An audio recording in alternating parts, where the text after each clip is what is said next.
the summer of 1977, I was performing my songs in a club in Soho, and a mutual friend of mine and Stephen Schwartz, I didn't know Steve at the time, but a friend of ours brought Steve to hear my work because Steve was putting together this musical of Studs Terkel's book, Working. And that night, Steve met me downstairs in the basement of this club, and we were introduced, and we had very much in common, and you could feel something just in terms of our influences and just where we'd come from and what we maybe felt about songs. And we liked each other instantly, and he asked me to read the book and to get back to him and then have a conversation with him about the show. I did read the book. I loved it, of course. I had not read it, though I had heard about it.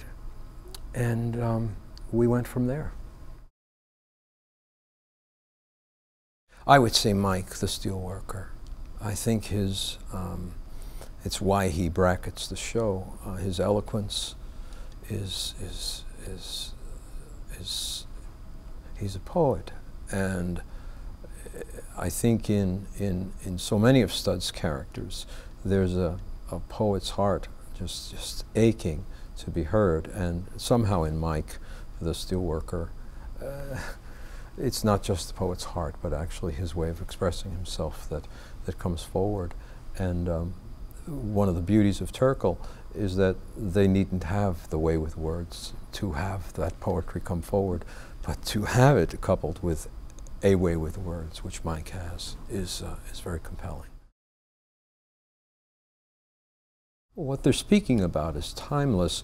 What had changed from when Studs did the original interviews to now is the technology, the nature of the workplace, the workforce, its ethnicity, things like that. What doesn't change is why we do what we do, how we feel about the sum total of perhaps what we've done at any given moment. What Studs does is put a microphone in your face, or did, and ask in such a way that caused you to, one, feel comfortable, and two, then answer a seemingly benign question with something profound that adds up what you think your worth is, even if he didn't ask you that.